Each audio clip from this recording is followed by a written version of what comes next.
കേന്ദ്ര സർക്കാരിൽ ഒരു സ്ഥിരം ജോലി ആഗ്രഹിക്കുന്നവർക്ക് വേണ്ടിയുള്ള ഇൻഫർമേഷനാണ്. കേന്ദ്ര സർക്കാരിൻ്റെ കീഴിൽ ഡൽഹി പോലീസിലെ 7565 കോൺസ്റ്റബിൾ എക്സിക്യൂട്ടീവ് പോസ്റ്റിലേക്ക് ഇപ്പോൾ അപേക്ഷ ക്ഷണിച്ചിട്ടുണ്ട്.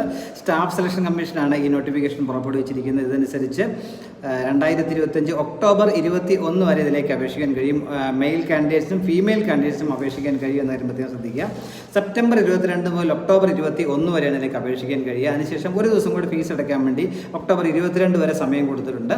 അതിനുശേഷമുള്ള കമ്പ്യൂട്ടർ ബേസ് എക്സാമിനേഷൻ ഉണ്ടാവും. ആ എക്സാമിനേഷൻ ഡിസംബർ 2025 2026 ജനുവരിയിലോ നടത്തും എന്നാണ് പറഞ്ഞിട്ടുള്ളത്. ഇത് കേന്ദ്ര സർക്കാരിൻ്റെ 7ാം ശമ്പള കമ്മീഷൻ്റെ ലെവൽ 3 അപ്പോയിൻമെൻറ്റ്, ഗ്രൂപ്പ് സി അപ്പോയിൻമെൻ്റ് ആണ്. 21,700 മുതൽ 69,100 എന്ന സ്കെയിലായിരിക്കും ശമ്പളം ലഭിക്കുക.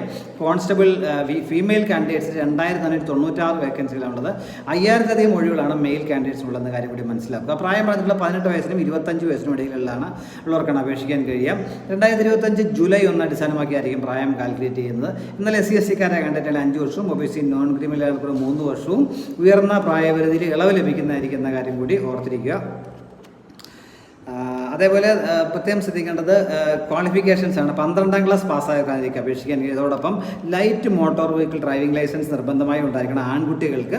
അതായത് ബൈക്ക് അതേപോലെ കാറ് ഓടിക്കാനുള്ള ലൈസൻസ് ഉണ്ടായിരിക്കണം എന്ന കാര്യം പ്രത്യേകം ശ്രദ്ധിക്കുക. അതുപോലെ NCC C സർട്ടിഫിക്കറ്റുകൾക്ക് 5%, B ഉള്ളവർക്ക് 3%, A സർട്ടിഫിക്കറ്റുകൾക്ക് 2%, ഇൻസെൻറ്റീവായിട്ട് മാർക്ക് ലഭിക്കുന്നതായിരിക്കും എന്ന കാര്യം കൂടി പറഞ്ഞിട്ടുണ്ട്. ഇതിലേക്ക് അപേക്ഷാ ഫീസ് ഉണ്ട്. അപേക്ഷാ ഫീസ് 100 രൂപയാണ് ജനറൽ കാൻഡിഡേറ്റ്സിന്. എന്നാൽ വനിതാ കാൻഡിഡേറ്റ്സ്, SC കാൻഡിഡേറ്റ്സിന്, എക്സർവീസ്മെൻ കാൻഡിഡേറ്റ്സിനൊന്നും ഫീസില്ല. ബാക്കി എല്ലാവരും 100 രൂപ അപേക്ഷാ ഫീസായിട്ട് നൽകണം എന്ന കാര്യം കൂടി മനസ്സിലാക്കാം. സെലക്ഷന് കമ്പ്യൂട്ടർ ബേസ്ഡ് ടെസ്റ്റ് ഉണ്ടാകും. അതിനുശേഷം physical endurance test, physical measurement എന്നിവയുണ്ടാകും. കേരളത്തിലെ എക്സാമിനേഷൻ സെൻറ്റർ പറയുകയാണെങ്കിൽ എറണാകുളം, കൊല്ലം, കോട്ടയം, കോഴിക്കോട്, തിരുവനന്തപുരം, തൃശ്ശൂർ, കണ്ണൂർ എന്നീ എക്സാമിനേഷൻ സെൻറ്ററാണ് കേരളത്തിലുള്ള. നിങ്ങൾക്ക് ഇഷ്ടമുള്ള സെൻറ്റർ ഇതിൽ നിന്നും ചൂസ് ചെയ്യാനായിട്ട് പറ്റും. അപേക്ഷിക്കാനായിട്ട് നിങ്ങൾ ആദ്യം ചെയ്യേണ്ടത് രജിസ്റ്റർ ചെയ്യണം. https:/ssc.gov.in സൈറ്റിലെ ഓൺലൈൻ വഴി OTP വഴി രജിസ്റ്റർ ചെയ്യണം. ഒരിക്കൽ ചെയ്താൽ മതിയാവും. അങ്ങനെ ചെയ്തതിന് ശേഷം നിങ്ങൾക്ക് ഈസി ആയിട്ട് ഇതിലേക്ക് അപേക്ഷിക്കാനായിട്ട് കഴിയും. ഇതിലേക്ക് അപേക്ഷിക്കേണ്ട ഒക്ടോബർ 21 അവസാന തീയതി. https:/ssc.gov.in സൈറ്റ് വഴി നിങ്ങൾക്ക് അപേക്ഷിക്കാൻ കഴിയും. താല്പര്യമുള്ളൊരു അവസരം പരമാവധി പ്രയോജനപ്പെടുത്തുക. Thank you.